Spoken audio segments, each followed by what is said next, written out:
ninyo, mga politiko kayo, na galit kay VP Sara Duterte dahil di umano nagbanta siya kay Marcos. Pero todo naman kayo suporta doon sa vlogger na nagbanta naman kay Pangulong Duterte at kay VP Sara Duterte. Anong kaplastikan yan?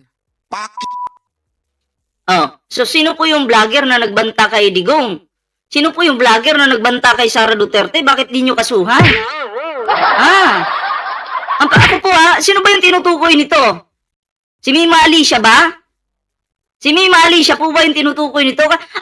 Ang alam ko po si Mima Alicia, minumura lang si Sara Duterte, minumura lang si Digong, binabalik lang po yung pagmumura ni Digong or kay Sara sa kanila. Pero ako wala po akong nakita na meron pong nagbanta ng mga BBM vloggers kay Sara Duterte at Digong na papatayin si Sara, papatayin si Digong. Wala pong ganyan. 'Di ba? Ewan ko lang po sa inyo mga pre kung may nakita kayo sa mga kapwa namin BBM vloggers, no? Na nagbanta kay Sara Duterte na ipapapatay si Sara, si Digong. Wala po. 'Di ba? Kasi kami po hindi po namin gagawin na magbanta. Hindi po namin ugali na magbanta. Kesyo na lang kung ako'y pagbantaan mo, ibabalik ko rin sa yung pagbabanta ko. Ha? Pero kami po hindi po namin ugali na pagbantaan si Sara Duterte kasi buhay niya yan. Wala po kaming karapatan na kitilin yung buhay niya. Buhay niya yan 'di ba? Hindi naman tayo kasing sama ng mga yan. Ha? Kasi pag tayo nagbanta kay Sara Duterte about sa buhay niya, malamang si Ballpoint Man kinabukasan wala na, nasa kulungan na. Kasi hindi mo po pwede na pagbantaan ang presidente ng Pilipinas, vice president, o kahit mga senador nga Hindi po pwede. 'Di ba? So, ako, banat bay, wala po akong nakita na dito sa grupo na mga vloggers po ni Pangulong Bongbong Marcos na pinagbantaan yung bobo mong amo. 'Di ba? Wala. Hindi ko lang alam kung saan mo kinuha yung mga kwento mo na yan. 'Di ba? Saan mo kaya kinuha yan, banat? Sabagay, fake news ka naman 'Di ba?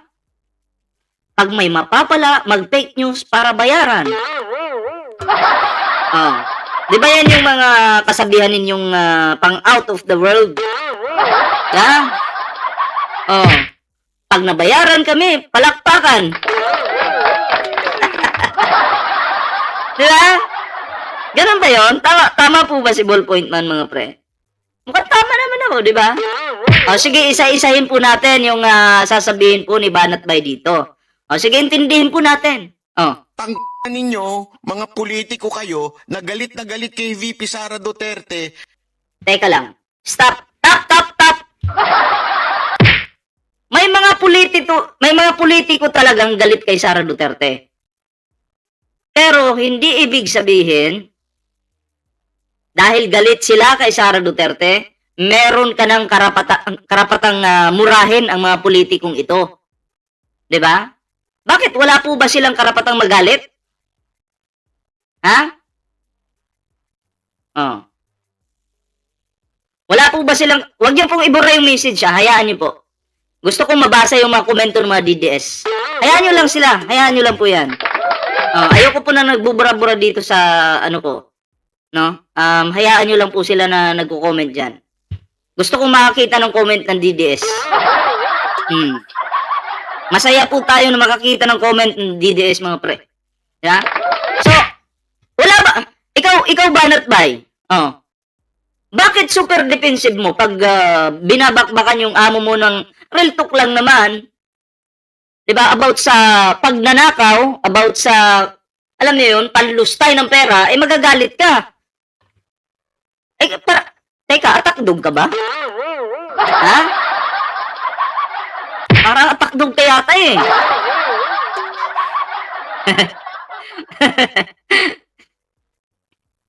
Parang ikaw yung binili ni parang aso ba? Bibili ka ng aso para ipagtanggol ka. 'Di ba? So, ang dating dito, parang ikaw yung aso ni Sara Duterte. Oo. Di ka ba nahiya niyan? Di ba? Aso-aso na lang ang tingin sa'yo ng taong bayan? Ha? Oh, aso na lang ang tingin sa'yo ng mga Pilipino. O, tuloy natin. Dahil di umano nagbanta siya kay Marcos. Pero todo naman kayo suporta doon sa vlogger na nagbanta naman kay Pangulong Duterte at kay VP Sara Duterte. Anong kaplastikan yan? Oh, wala pong pagbabanta ha.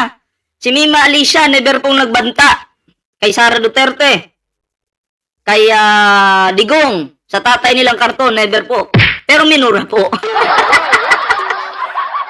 Diba? Minura po si, namura po si Sara, si Digong. Oh, which is, kung titingnan naman natin, di naman po namin kontrolado yung tao, di ba? Hinayaan na lang. Oh.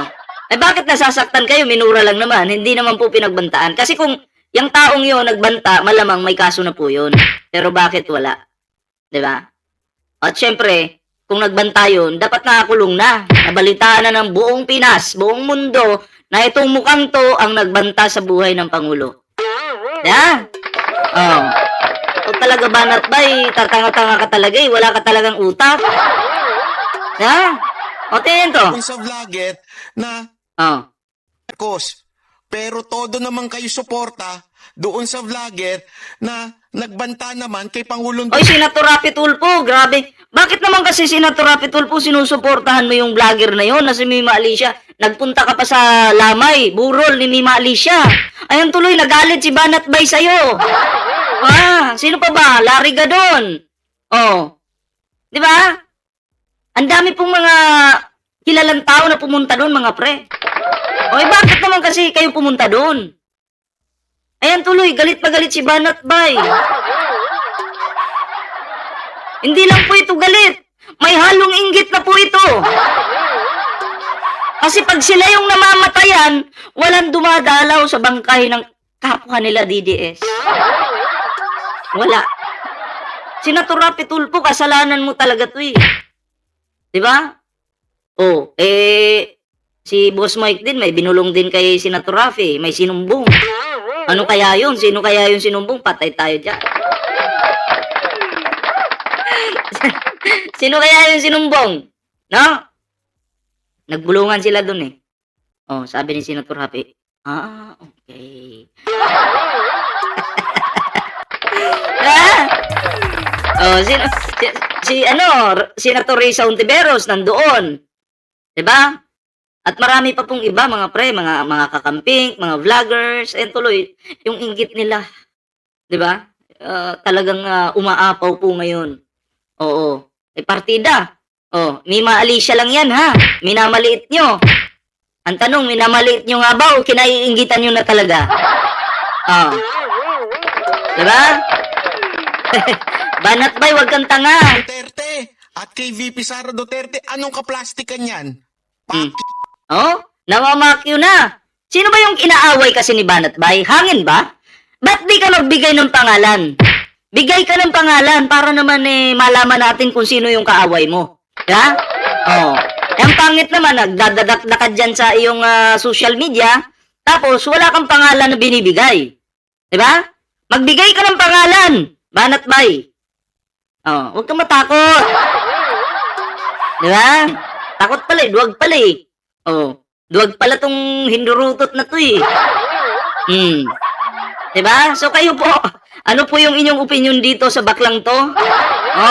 Paki-comment naman po. Paki-comment naman para mabasa po natin yung inyong kanya-kanyang reaksyon at opinion, mga pre, no? Para yun na nga, magbabasa po tayo. At syempre sa hindi pa po nakapag-like, share, subscribe, kalimbangin nyo na po yan. At eto pa, mga pre, no? Ayan idugtong po natin ito.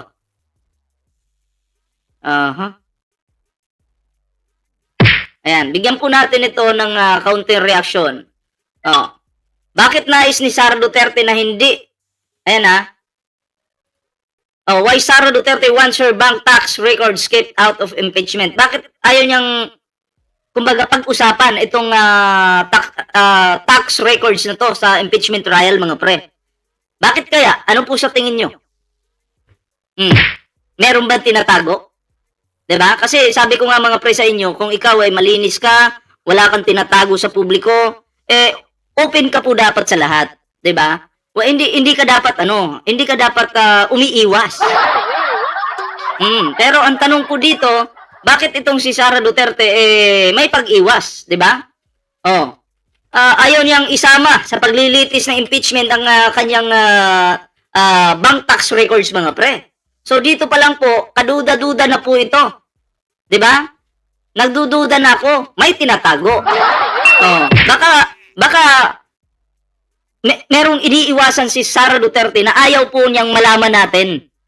Or ayaw niyang malaman ng taong bayan. Ayaw niyang malaman na, ay baka malaman to ng taong bayan, mayayari ako nito. Ay baka pag nalaman nito ng mga Pilipino, mawala na sila ng tiwala sa akin. Sa totoo lang, Sara Duterte, kahit hindi pa yan totally nakikita ng mga Pilipino, no? Wala na kaming tiwala sa'yo. Oh, sira ka na sa amin. 'Di ba? Ayaw namin ng baliw eh. Alam mo kahit sabihin pa nating magbabago ka na, Sara Duterte, hindi na. Mag-alaga na lang ako ng aso. Oh, buti pa yung aso mapapagkatiwalaan kumpara sa'yo. Yan. Ako po may tiwala po ako sa aso. Marcoleta. Ay, sorry. Sorry. Nadulas yung bunganga. Aso tuloy. Ay, nako. Ba't ba kasi nasasabi? Sorry, tao lang po nagkakamali. Aso?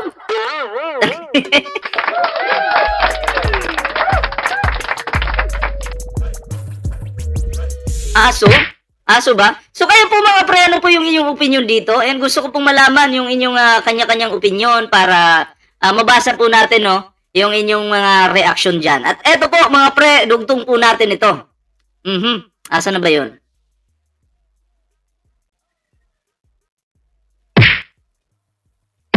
Eto po.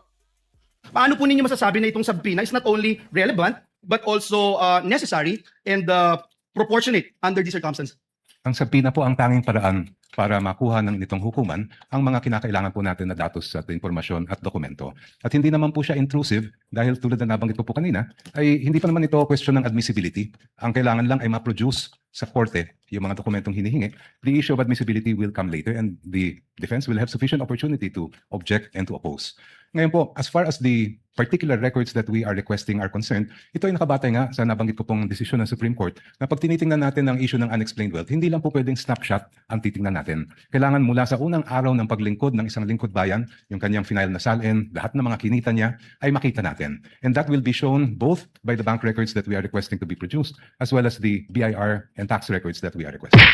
Diyan po sasakit yung ulo ni Sara Duterte kasi kahit po yung yaman po ni Sara Duterte, kahit siya mismo, hindi niya po ito kayang ipaliwanag sa publiko. 'Di ba? Hindi niya kayang i-explain na dito ito yung negosyo ko, dito ganito ako kumikita, ganito kalaki yung kinikita ko, 'di ba? Hindi niya po kaya 'yun. At isasampi na po itong bank records na to, itong mga records na to, isasampi na po Siyempre, para malaman din po ng taong bayan. Ngayon, pag ito lumabas po sa publiko, makita natin ang pagkalaki-laking pera ni Sara Duterte. Siyempre, makikita ng publiko yan. Tangina, daming pera. Ang tanong, paano ka kumita ng ganito kalaki? Di ba?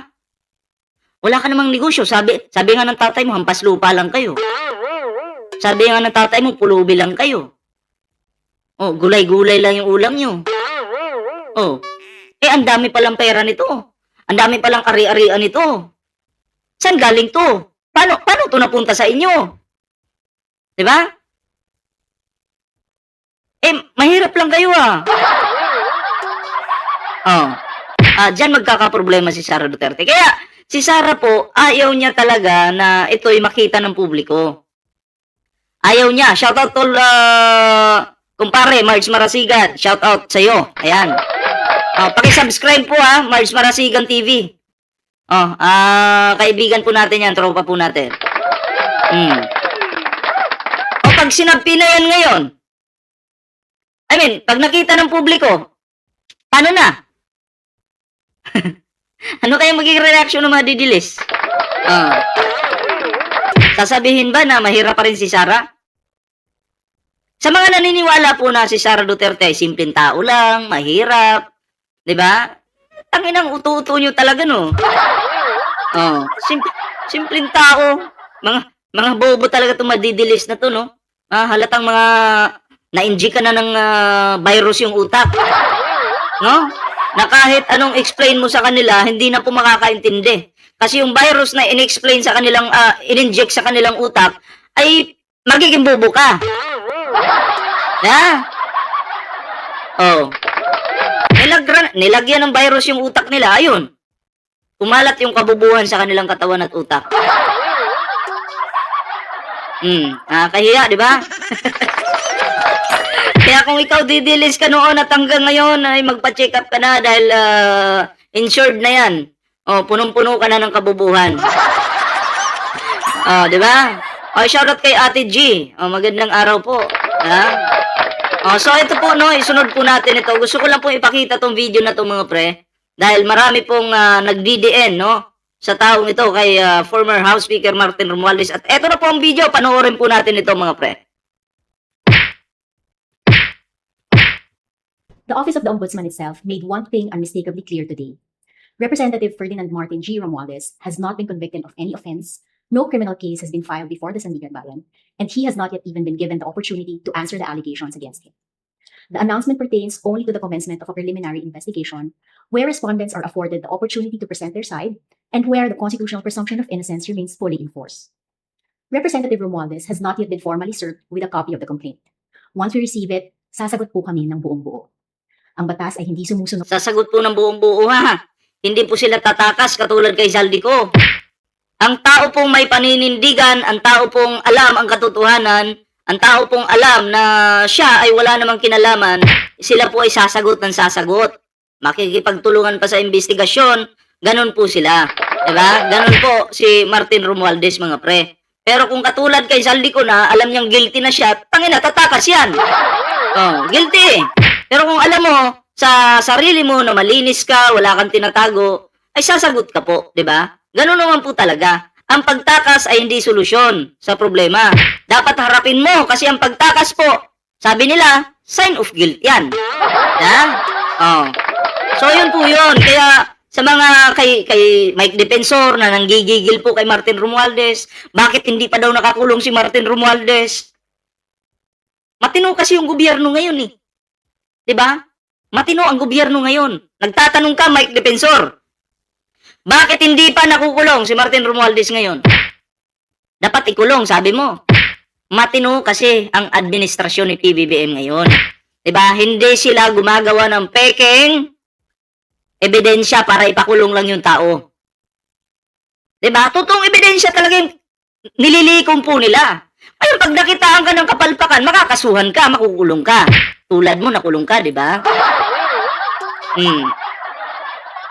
Ganon, may proseso po sa panahon ni PBBM. May proseso. Hindi po ang Pangulo gumagawa ng kung ano-anong kwento or para lang ipahiya ka at ipakulong ka. Di ba? Magkaibigan kayo, may ebidensya ng katiwalian, makukulong ka. Magkalaban kayo, tapos may ebidensya ng pagnanakaw, makukulong ka. Walang kalaban, walang kaibigan dito sa administrasyon ni Pangulong Bongbong Marcos. Diba? Tuloy po natin. Noon sa ingay ng akusasyon. Sumusunod ito sa bigat ng ebidensya. We respect all legal processes. That is precisely why we believe this matter should be resolved where our laws require it to be resolved. In the proper legal forum, after both sides have been fully heard. We remain confident that once the facts are examined objectively and the evidence is tested under the law, Representative Romualdez will be able to clear his name. We deny, in the strongest possible way, any insinuation that Representative Romualdez has attempted to evade the legal process. Uulitin po namin, kailanman ay hindi nagtago si Representative Romualdez. Hinarap niya ang ICI at haharapin niya ang Office of the Ombudsman. Siya po ay nasa bansa at mananatili sa bansa until such time that he will be able to clear his name. Maraming salamat po. So ayun, klaro-klaro po yan ha. Hindi po nagtatago. Ay, salamat po kay Ma'am Bibi Leonora sa iyong pakulay. Salamat po. Sabi ng mga DDS, bayaran daw ako. Ayan, binayaran po ako ni Ma'am Baby Leonora. Diba? Ay, sabi niyo, bayaran ako eh. Salamat po sa iyong pakulay. Salamat po. So yun, hindi po nagtatago si former House Speaker Martin Romualdez. Nasa Pilipinas lang po siya. Handang makipagtulungan. Handang humarap. Oh. Kaya Mike Defensor, balik ka na sa kulungan mo. Ha? Huwag ka naman damay. Alam mo yung nakakulong ka na, tapos gusto mo pa mandamay, wag na. Ikaw na muna dyan. Ikaw naman eh. Hindi kami papayag na magtuturo ka. Di ba? Mas maganda, Mike Defensor, para mawala yung ingay mo, stay ka muna sa kulungan. Chut, chut, chut, chut, chut, chut, chut, chut. Ha? Diyan muna. Wag masyadong makulit. Ang kulit-kulit kasi. May mga didilis na namang magalit sa akin dyan. Sasabing, uy, ang bastos mo naman kay Mike Defensor. Hindi naman po bastos kay Mike Defensor. Never ko ang minura yan eh. Diba? Bagkos, concern pa ako sa kanya. Gusto ko bumalik na siya sa kulungan. Diba? Sabi ni Betos Gijet, kakampi pala kang bangag. Sidigong kasi yung bangag ngiwi eh. Ayun, pumayat sa heg dahil bangag. Magko-comment ka na nga lang, mapapahiya ka pa, ay bobo ka, di ba? So, kayo po mga pre, ano po yung inyong opinion? And comment down below, like, share, subscribe, para naman po mag-updated po kayo sa bawat uploads po natin mga pre. At eto na, isunod po natin to. Eto na yung inaabangan po natin. Diba? Gusto ko tong bigyan ng reaction mga pre. Dito muna tayo. Ayun na, like, share, subscribe po sa hindi pa po nakapag-like dyan.